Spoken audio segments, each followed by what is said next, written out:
নমস্কার। Channel vision নিবেদিত এবং ঝুমা মুখার্জি পরিচালিত এক ভিন্ন স্বাদের অনুষ্ঠান বঙ্গ ট্যালেন্টে আপনাদের সকলকে সুস্বাগতম।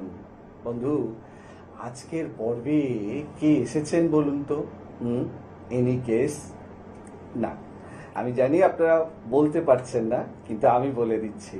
আজকে এসেছেন আপনাদের সকলের পরিচিত মুখ, প্রিয় মানুষ এবং এক গুণী বাচিক শিল্পী আশিস বন্দ্যোপাধ্যায় এবং তার সঙ্গে ছন্দিতা। দাদা, আপনাকে বঙ্গ ট্যালেন্টে সুস্বাগতম। আপনাকে পাওয়া এবং ছন্দিতাকে পাওয়া সত্যি মানে বঙ্গ ট্যালেন্টের ভাগ্যের ব্যাপার। কারণ আমি জানি এত ব্যস্ততা আপনার ছন্দিতাকে নিয়ে এবং অনুষ্ঠান নিয়ে, তারপরে তো এখন যা ওয়েদার, শারীরিক অসুস্থতা তো লেগেই আছে। তো আমি জানি আপনিও অসুস্থ, তো তবুও শো মাস্ট গো অন, থেমে তো থাকবেই না। পেয়েছি যখন আবৃত্তি তো শুনবই। তবে শুরুতে ছন্দিতার সম্পর্কে যদি দু এক কথা বলেন, বা ওরা আজকে কি পারফর্ম করবে? ছন্দিতা আজকে থাকবে কবিগুরুর কবিতায়, রবীন্দ্রনাথের কবিতায়। বিভিন্ন সময় কবিগুরু কত কি হতে চেয়েছেন, তা সেই রকমই কিছু কিছু কবিতা শিশু এবং শিশু ভোলানাথের সেই কবিতা সংকলনে একটা স্ক্রিপ্ট ওরা করবে, এমন কেন সত্যি হয় না। ওহো। আর তারপরে আমি শোনাবো নজরুলের কবিতা কিছু। বাহ বাহ, দারুণ সঙ্গীত নজরুল। এবং আমি জানি যে দর্শক বন্ধুরা আর অপেক্ষা করতে পারছে না।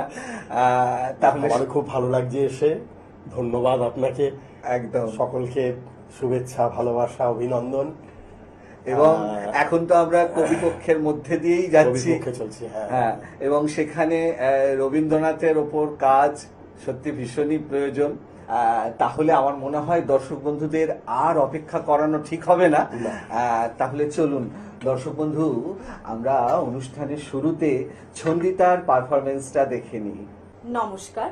টালিগঞ্জের হরিদেবপুরের ছন্দিতা আবৃত্তি প্রশিক্ষণ কেন্দ্রের পক্ষ থেকে আপনাদের জানাই শ্রদ্ধা, শুভেচ্ছা ও ভালোবাসা।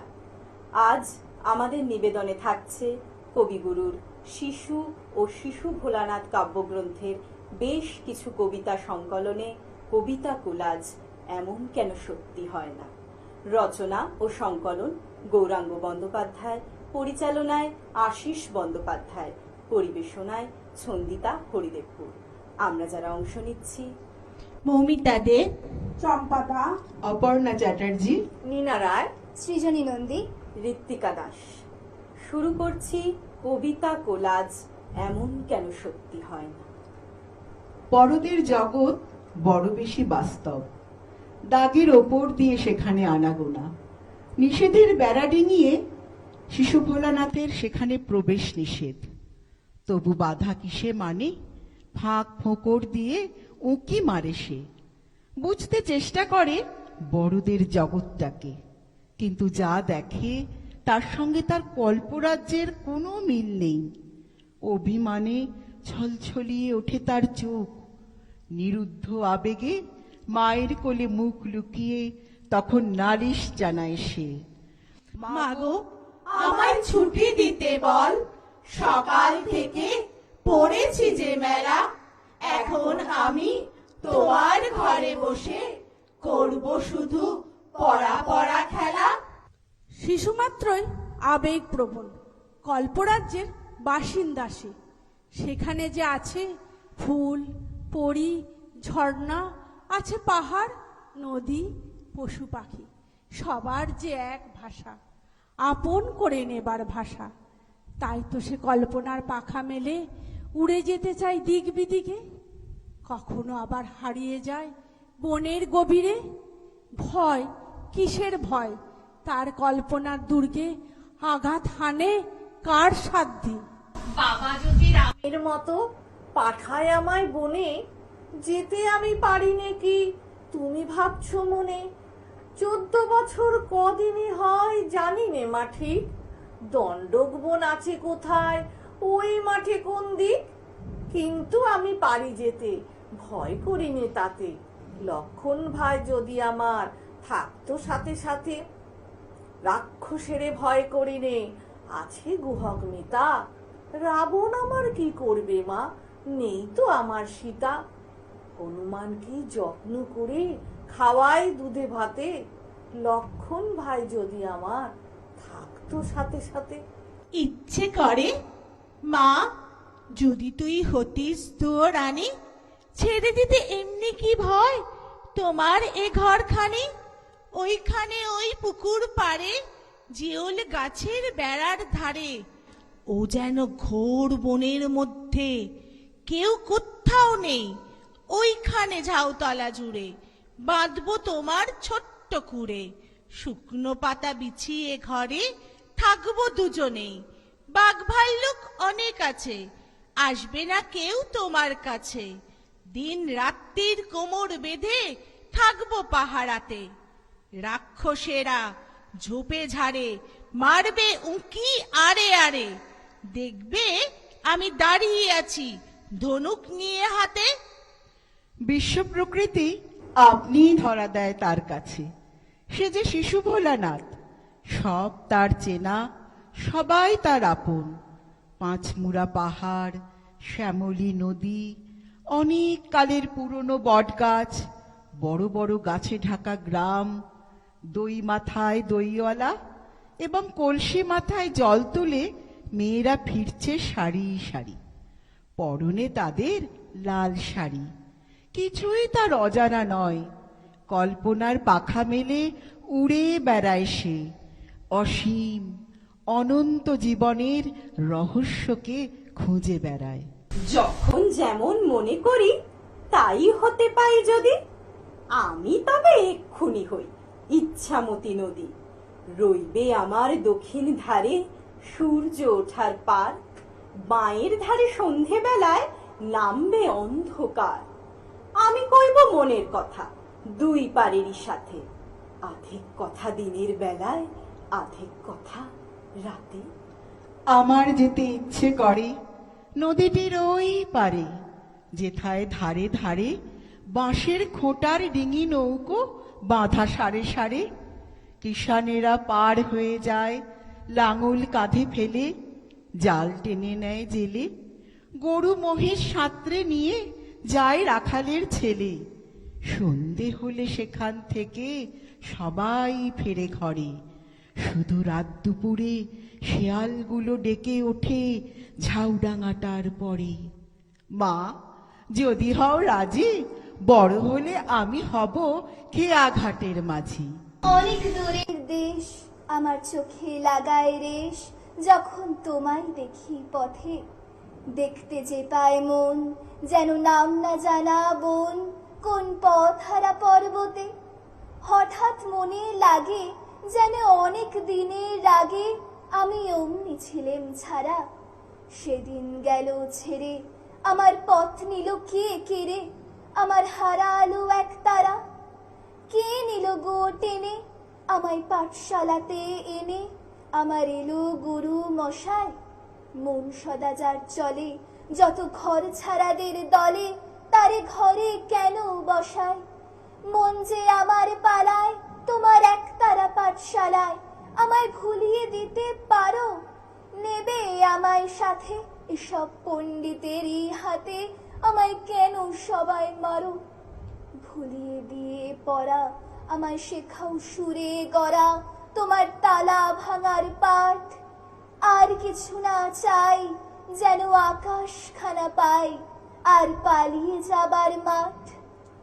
হিসেবের জগতে যখন আমরা হোঁচট খেয়ে মরি, জীবনের জমা খরচ মেলাতে পারি না কিছুতেই, শিশু ভোলানাথের মন তখন ছুটে চলে রূপকথার গলি গুঁজিবে।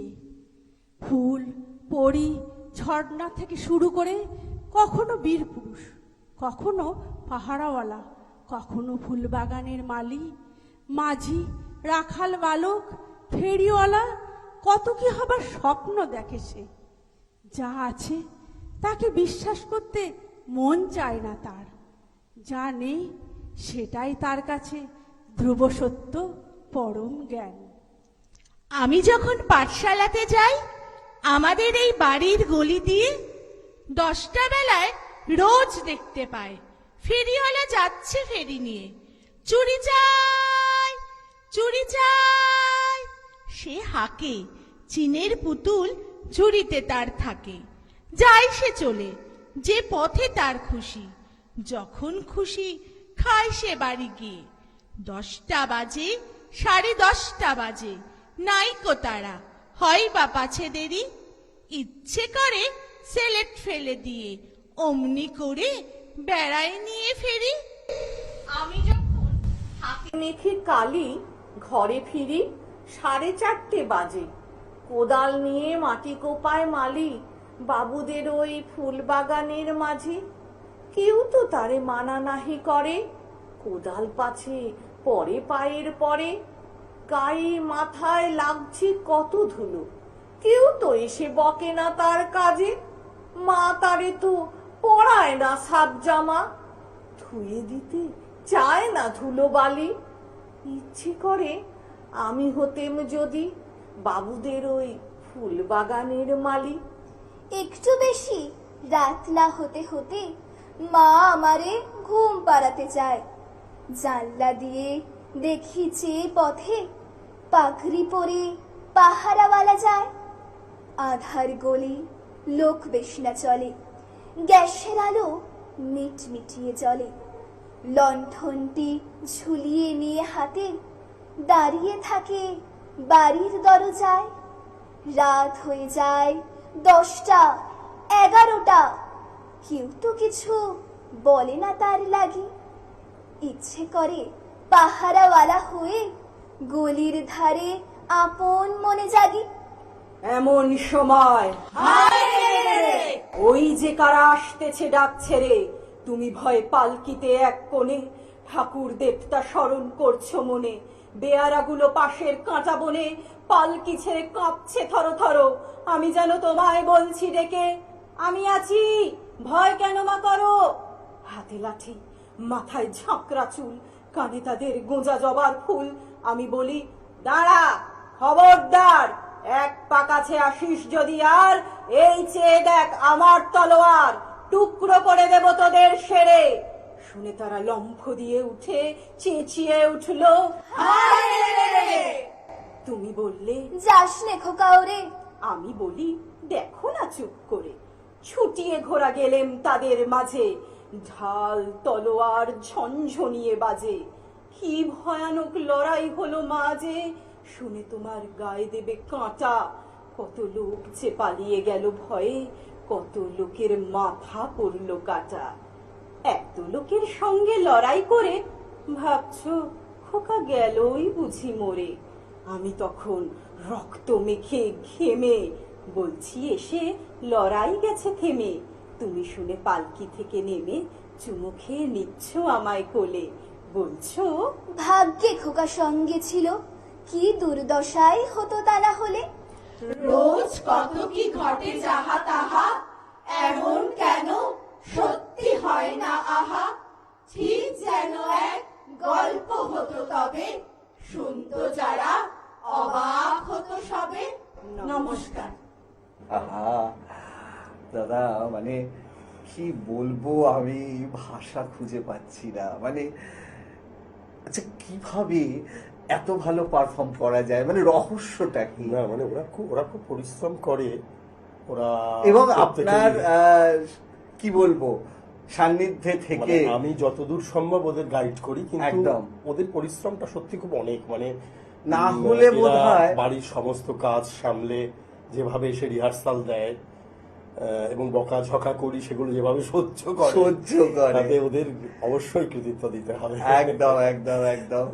দাদা, এখন সময় ছোট্ট একটা বিরতি নেয়ার। বিরতির পর আপনার সাথে কথা হবে এবং আবৃত্তি তো অবশ্যই শুনবো। আমি জানি দর্শক বন্ধু আজকে আশিসদাকে পেয়ে এবং ছন্দিতাকে পেয়ে আমাদের অনুষ্ঠান একদম মধ্য গগনে, কিন্তু কিচ্ছু করার নেই, ছোট্ট একটা বিরতি নিতেই হবে।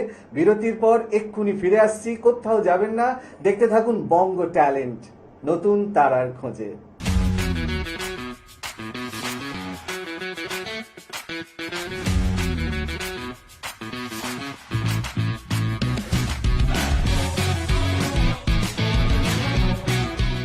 বিরতির পর আবারও ফিরে এলাম আপনাদের প্রিয় অনুষ্ঠান বঙ্গ ট্যালেন্টকে সঙ্গে নিয়ে, আর সঙ্গে আছেন আশিস দা। আশিস দা, বিরতির পর আপনাকে আবারও সুস্বাগতম। ধন্যবাদ। দাদা, ছন্দিতার পারফরমেন্স তো হলো, এবারে আপনি আমাদের জন্য কি নিয়ে এসেছেন বলুন। আমি বরং নজরুল ইসলামের কবিতায় যাই, কাজী নজরুল ইসলাম, কারণ আজকে কাজী নজরুল ইসলামের জন্মদিন, একদম 11ই জ্যৈষ্ঠ। যদিও অনেকে ইংরেজি মতটাকে দেখলাম এবার মেনে 24শে মে বলছে জন্মদিন। হ্যাঁ, 24শে মেটা ইংরেজি মতে, কিন্তু আমরা তো রবীন্দ্রনাথ নজরুলের ক্ষেত্রে বাংলাটাই ফলো করি, কারণ রবীন্দ্রনাথ 25শে বৈশাখ, একদম তাই 11ই জ্যৈষ্ঠ আজকে। তা আমি একটু নজরুল কবিতায় থাকি। ঠিক ঠিক ঠিক। এবং নজরুলের খুব প্রাসঙ্গিক কবিতা, আপনার মনে হবে যে কবিতাগুলো কাল রাত্রে বসে লিখেছেন, এত প্রাসঙ্গিক, আরে বাবা, এত সময়োপযোগী কবিতা। এরম দু একটি কবিতা শোনায়। শুরু করুন। যদি একটা কথা বলিনি, আজকে গলাটা খুব ভেঙে গেছে কাশতে না, কাশতে। সে তো আমি তো জানি, জ্বর থেকে উঠে আসলাম। মানে ওই Sorry. মানে আমাদের যেহেতু থেমে থাকলে চলবে না, চলবে না, হ্যাঁ সত্যি তাই। তাই এগোনো, আর কিছু না। একটু স্বরের যদি বিকৃতি হয় বা যদি কোথাও একটু দমের বা শ্বাসের কষ্ট হয়, একটু ক্ষমা ঘেন্না করে নেবেন। একদম একদম একদম। তাহলে আমরা নজরুলের কবিতায় থাকি। শিখা, যৌবনের রাগ রক্ত লেলিহান শিখা, জ্বলিয়া উঠিবে কবে ভারতে আবার। জড়তার ধূমপুঞ্জ বিদারণ করি, উদ্ভাসিয়া তমসার তিমির সর্পরি। কোথা সেই অনাগত সাগ্নিক পুরোধা, নির্বাপিত প্রায় এই যজ্ঞ হোমানলে। উচ্চারিয়া বেদমন্ত্র দানিবে আহতি, নব নব প্রাণের সমিত কে চোকাবে সেথা। হায় রে ভারত হায়, যৌবন তাহার দাসত্ব করিতেছে অতীত জরার। চরাগ্রস্ত বুদ্ধিজীবী বৃদ্ধ জরৎকব, দেখায় গলিত মাংস চাকুরির মোহ। যৌবনের টিকা পড়া তরুণের দলে, আনিয়াছে একেবারে ভাগারে শ্মশানে। যৌবনে বাহন করি পঙ্গু জরা আজি, হইয়াছে ভারতে জনগণপতি। যে হাতে পাইত শোভা খরতর বাড়ি, সেই তরুণের হাতে ভোট ভিক্ষা ঝুলি বাঁধিয়া দিয়াছে হায় রাজনীতি। পলায়ে এসেছি আমি লজ্জায় দুহাতে নয়ন ঢাকিয়া। যৌবনের লাঞ্ছনা দেখিবার আগে কেন মৃত্যু হইল না। রে তরুণ, তোমারে হেরিয়া আমি কাঁদি। অসম্ভবের পথে অভিযান যার, সুদূর ভবিষ্যতে দুর্মদ দুর্বার। সে আজি অতীত পানে মেলিয়া নয়ন, কেবলই পিছনে চলে নেতার আদেশে। তলোয়ার হইয়াছে লাঙলের ফলা, তোমাদেরই মাঝে আছে নেতা তোমাদের।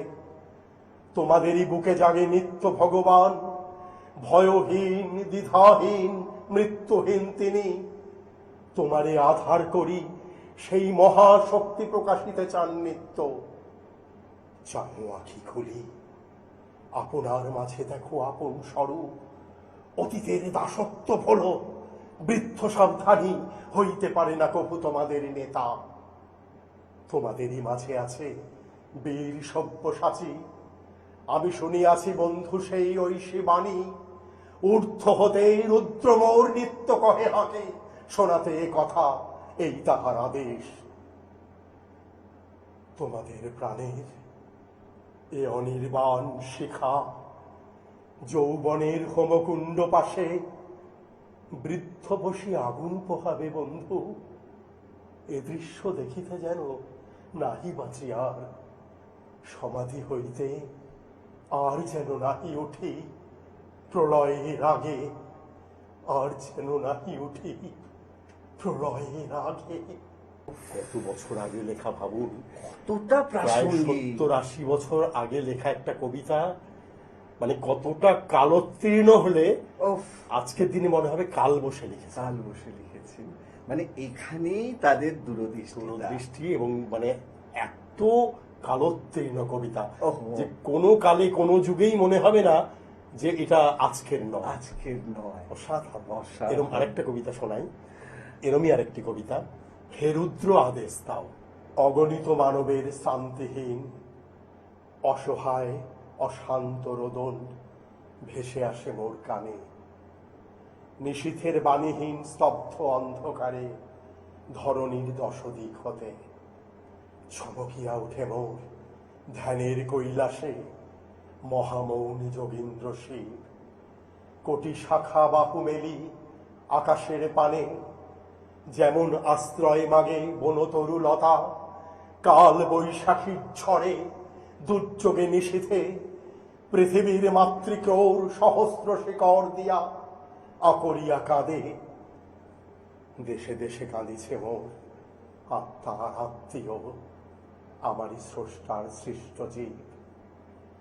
সে কোন জন্মের মোর ভুলে যাওয়া পুত্র কন্যা, পিতা মাতা ভাই বোন তেমনি করুণ রবে আত্মঝঙ্কার তোলে তাহাদের বিপুল রোদনধ্বনি হৃদয়ের নীরবতন্ত্রীতে। গভীর প্রশান্তি মোর উৎপেলিয়া উঠে সমাধি শয্যায় শুনি জীবন্ত সমাধিভীত মানবের অসীম আকুল হাহাকার। সরসে ভাঙিতে চাই সমাধির কারা, তপস্যার বলমিক্ত পরম একাকী যেই জন রাখিয়াছে মনে একাকী করিয়া, ছিন্ন করি সর্বমানবের সঙ্গ হতে উচ্চ ঈশ্বরে ডাকি সেই মহাকালে, হে রুদ্র আদেশ দাও বাহিরে আসার। দ্বারে মোর কাঁধে সর্বহারা নিপীড়িত জনগণ আত্মীয় স্বজন, পাতাল তলের দৈত্য অসুর দানব বাহিরিয়া আসিয়াছে ধরণীর সূর্যালোকে মানুষের বেস্থরি।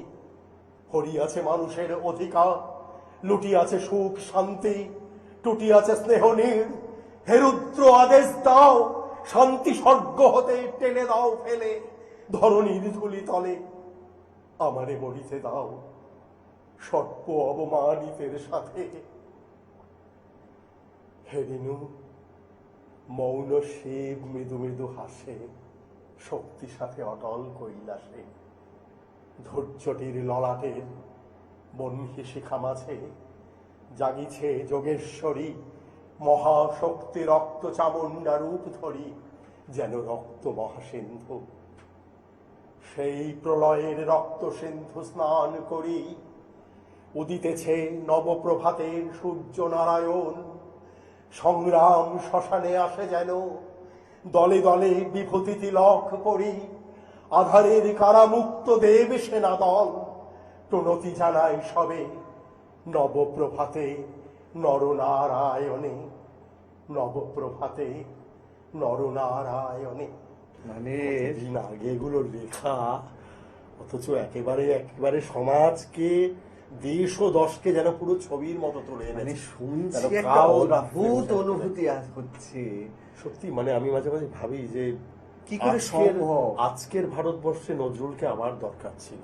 সত্যি যখন আমাদের এই এত সাম্প্রদায়িক এত নানা সমস্যা, ঠিক নজরুলকে সত্যি আজকে দরকার ছিল। খুব দরকার। কি না বলে গেছেন, কি না করেছেন, আহা, কি না লিখেছেন। দাদা মানে আপনাকে পেলে ছাড়তে তো ইচ্ছা করেই না, মনে হয় আরো শুনি আরো শুনি আরো শুনি, কিন্তু কিছু তো করার নেই। হ্যাঁ, সময় সময় একটা একদম ব্যাপার। শেষ, বিদায় নেওয়ার পালা। একদম। আপনাকে অসংখ্য ধন্যবাদ যে আপনি সময় দিলেন এবং আমাদের স্টুডিওতে এলেন এবং এত সুন্দর সুন্দর কবিতা এবং ছন্দিতার পারফরমেন্স আমাদের কাছে অনেক বড় পাওনা।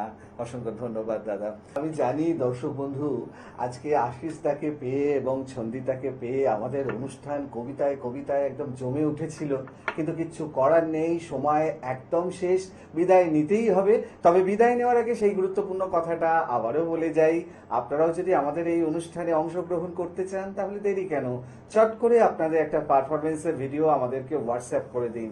আর সেই ভিডিও যদি আমাদের ভালো লাগে তাহলে আপনারাও চলে আসতে পারবেন আমাদের এই অনুষ্ঠানে অংশগ্রহণ করতে। আমাদের হোয়াটসঅ্যাপ নাম্বার 9804272808। তাহলে দর্শক বন্ধু আজকের মতো বিদায়, আবারও দেখা হবে আগামীকাল ঠিক এই সময়ে। ততক্ষণ পর্যন্ত বিদায় বন্ধু।